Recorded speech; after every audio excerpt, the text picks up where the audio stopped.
Welcome, I'm Eric, and in this episode, we're taking a deep dive into Dracoo Masters. It's a deck building game, and it's one of the few BNB GameFi games whose main focus is to create a fun, deep game, rather than just kind of like a gamified mining system. But even if the game's fun, a good token economy is still important because after all, we are trying to make money. So, like always, we'll look at the game, their token economy, team, and investors. Please be sure to like and subscribe to keep on discovering new games, and it's not financial advice, it's just for information purposes. Let's go.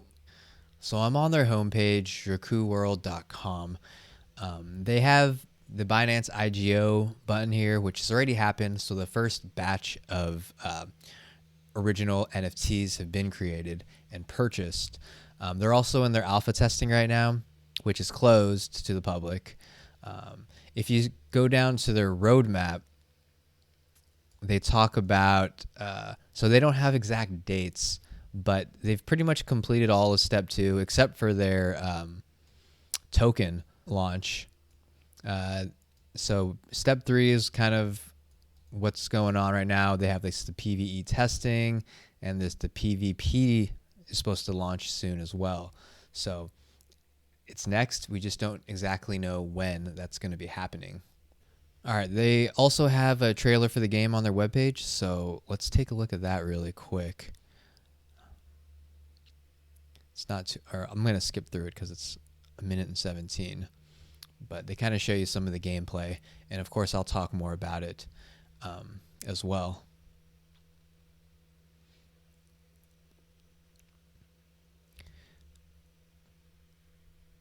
So you see it's a 3v3 game, so you will need to have 3 characters. The good thing is you don't need to purchase them. If you want to play for free, they give you a set of random free ones to jump in the game. But yeah, basically you can switch out your NFTs, and that'll determine the kind of cards you can play in your deck, because each of these NFTs or each of these characters have their own unique characteristics and unique cards. Cards meaning like, either attacks or buffs or spells. And yeah, there's a breeding system as well to get stronger characters as well as have different abilities. So the graphics look great in the game, and unlike a lot of the other just crypto games in general, like Axie Infinity or what other, I've looked at some other ones like Plant Exodus, where, a lot of these NFTs that you're fighting, they might have like 1 or 2 abilities. Well, in this game, each character has 6 cards that are associated with them. And if the developers can pull it off and create a balanced game, then it's going to be way more in-depth, and it's going to have so much more replayability compared to all these other typical breeding, fighting type games. So to get a better idea of these NFTs, I'm at their marketplace right now. You can also go to Tofu NFT to purchase them as well. Looks like the cheapest monster to get is 1.25 BNB currently. And let's just take a quick look about this. So you have the race, which in this case is plant. There are 6 of them total, and each race has their own kind of special abilities or kind of strength. But what's interesting is for the body parts, there are 6 unique body parts, and each one has their own rarity, and you can level them up individually as well. And along with these body parts, there's a associated card or ability that goes with it, and these are the cards that get put in your deck and you fight with when you put that NFT into the battle. So it'll be interesting to really kind of pick the right card combinations to fight with each other, and also to breed the NFTs to get new abilities so that you can make a better deck. So yeah, there's a lot of opportunity and kind of customization that's going to be required to play this game well. All right, let's look at the DRA token and see what this is all about. It's their governance token. They do have a 2 token model, so we'll look at both. But first, the DRA token, which has a 2.1 billion total supply. And here's their distribution, which I've tabulated and kind of put up against the other projects I've looked at. And oops, let me make sure you can see it. Okay. So right here, so you can see that 29% of those tokens are going to the team, venture funds, 51% allocated to players and stakers, and 20% into the ecosystem. So it's a pretty high percentage. I think anything over 50% is pretty good to give to the players and stakers. If you go back and look at their token lockup periods, like the big ones for me are both the team and the private sale, because that is 28% of the total tokens right there. So you'll see that for the team, there's no lockup, but it's just issued linearly over 60 months. So over a 5-year period, the team will have all their tokens released, which is pretty good. 5 years is a long time, despite the fact that there's no lockup. So there's nothing to really complain about with that. The one thing I do have a problem with is the private sale, which again is 18% of the total supply, and there's only a 3-month cliff, and after which 12 months linear vesting. A 3-month cliff is really short. The standard I'd say is at least a year. And after that cliff, typically you'll see like 2 to 3 years of that vesting period. But in this case, within 15 months, all the tokens from the team or from the investors, which is 18% of the total supply, will already be out and able to be sold by the private investors. So that seems to me that there's going to be a lot of early sell pressure for the first 15 months. As I mentioned, it's a dual token model. So in addition to their governance token, of which there's a limited supply, they have the BAS token, which there is an unlimited supply. And the BAS token, similar to a lot of other projects, is kind of the main in-game earning token. So the main ways to earn the tokens are either PvE mode or the PvP mode.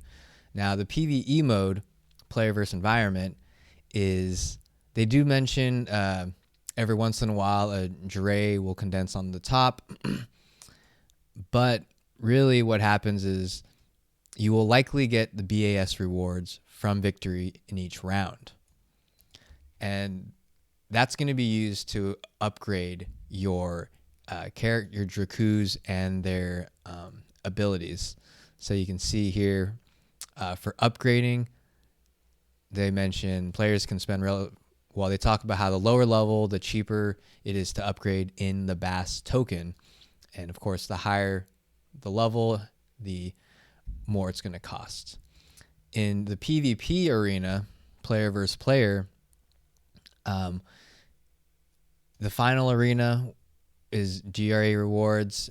So depending on how high you get on the rankings of the PvP, you will be able to earn the governance token. In addition, they're going to have missions, daily missions, and different achievements in the game, and that's how you'll be able to earn more BAS tokens so that you can upgrade your Dracoos. In addition to using the BAS tokens or big amberstone tokens to upgrade your Dracoo attributes, you're also going to be using it to breed Dracoo. So that could be another either source of income to sell those Dracoo that you breed, or of course to make more rare and better Dracoos so that you can fight with them in the future and get higher up on the rankings. The DRA tokens are going to be the ones that you'll either want to sell for income, or if you want, you can stake them to earn more and participate in their governance. Well, so why do you want to be part of their DAO? I'm on their Dracoo treasury page, and they talk about the fact that all of the revenue generated by Dracoo Master will be placed in the community treasury, which is governed by the players. And this is done to develop a self-sustainable closed-loop economy, and the treasury is going to be redistributed as incentives for active contributors interacting within the ecosystem. And so where's the treasury coming from? Well, 4.25% of all the NFTs transactions go into the treasury. The DRA portion of the ecosystem fee, I'm not so sure what that means. And then pretty much anytime you're selling, you open a loot box, purchase cosmetics or consumables. And I guess there's also going to be fees when players want to level up their characters or enter tournaments. So pretty much anything that any fee that's charged in the game is going into this treasury to be distributed. So yeah, I think that's pretty cool because it almost seems like the team is also earning their income via the treasury with their token shares, because they don't really talk about anything about like, oh, a certain percentage is going to the team, a certain percentage is going to the treasury. And if that's true, then yeah, it really does kind of create a circular economy and really create an environment where the team has their skin in the game and they have a very big incentive to see the treasury grow because that's how they're earning their income. All right, let's look at the team, which the company is called Radbug. They're based, I looked at one of their Facebook links. So you can see that they are real people, I think. And Radbug Singapore Technologies. So they're based in Singapore. There's not much information about them, apart from that they're 9 months old. So this collectively, this is probably the first game that they're building, as far as I can tell. They don't really have a website either. One interesting thing to note is that the people they show on here, it's like the positions are like lead artist, business development director, operation director, game marketer. Well, they don't show anything about the game designer or game developer, programmer, because the thing that appealed to me the most was the fact that this game has the potential to be a really deep and balanced game. And so you would want somebody that has experience in making these style games. And that's missing from this team, at least of what they show on the web page. So hopefully whoever is making this game has that experience. Looking at the investors, the top investors in this game are some that I haven't really seen in my prior games that I've looked at. YGGC, they're kind of like a scholar platform. So they have a lot of games supported and people using this platform to earn revenue. In Dracoo Master, you can play the game without needing to purchase any NFTs. So I don't know how this will factor into like the partnership with YGG. The other one is Shima Capital, which is a VC fund. If you look through their portfolio, 1inch, they got some pretty big names like Algorand. Just scrolling down, they've done a lot of investments, and you can start to see some games down here as well. So they have Splinterlands, Terra ecosystem. So yeah, they definitely have their hands in some big projects. What else was there? Mask. I wasn't so sure what Mask is. They aim to bridge the Web 2.0 users to Web 3.0. So it seems like they're kind of like it's an extension, provides a decentralized option for features Web 2.0 users are familiar with. So enjoy decentralized social messaging, payment networks, file storage, without leaving the mainstream social media networks. So I'm not quite sure exactly how this works, and quite honestly, I'm not going to bother to look it up. The other one was M6 Momentum 6, which is a VC fund. And if you scroll down to see what companies they've invested in, there's a bunch of big ones as well. Sandbox, as well as what other games? I haven't heard of most of these. Alien World, I know that's a pretty big one too. So yeah. Under their documents on their main webpage, they do have a token audit, and it's audited by Certic, so that's great. Lastly, the social channels. As Dracoo Master has about 101,000 followers on Twitter, and it's definitely the best place to stay up to date with the latest news. Apart from their pinned tweet, which had 27.5 thousand likes, there isn't like crazy amounts of engagement on them, but they do post pretty frequently. In the last 11 hours, wow, there's like 4 posts already today, maybe even more posts in the last 24 hours. So yeah, they're pretty active overall, especially because they had their IGO recently. The other, Telegram 68,000, Discord they have 37,000 followers. So looking at comparing it to other projects, it's about average. It might be a little on the lower side. All right, that's about it. Just to kind of summarize pros, this looks like a really deep, complex strategy game, and again, it's designed to be a game first and foremost, not a gamified miner, which is something unique in the BNB ecosystem. We need more of these unique type of games because nobody wants to see, crypto blades built 50 times with just different skins.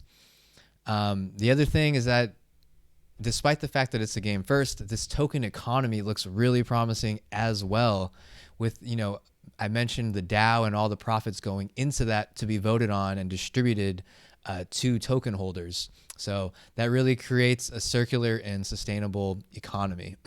And the last pro is that it's really easy for people to get into the game because you don't need to purchase any NFTs to play. You can get a random set to begin the game. And in fact, they were saying on the white paper that you don't need to actually connect your wallet to the game until you want to withdraw your funds. Cons, there's a very short token lockup and release schedule for the private investors, of which, the private investors are 18% of the total token supply. So it may lead to early and large selling pressure in that first year of this token's existence. So that's something to definitely look out for.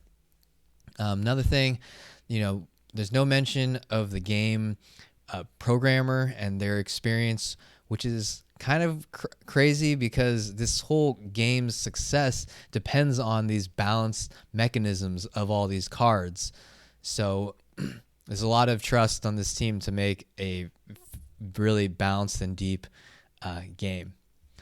And another thing is that, this isn't kind of a idle miner that is meant to just, have somebody make a few clicks and earn income. So this is meant for more of a niche group of people rather than like just people looking for a quick buck. So it's not so much of a con, but it's just more of a heads up so that you know what to expect when you're playing this game.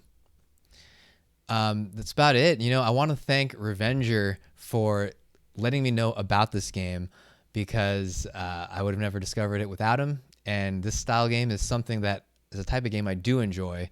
So I'm excited to play it myself. There's a similar game out called Slay the Spire on Xbox, which is the same kind of mechanics as this game. If you want to learn about a similarly potential deep game where the game is the top priority, check out my review here of Golden Bros. I'm hoping that will also be a really fun game to play just on its own as well. And otherwise, thanks for watching, and I'll see you soon.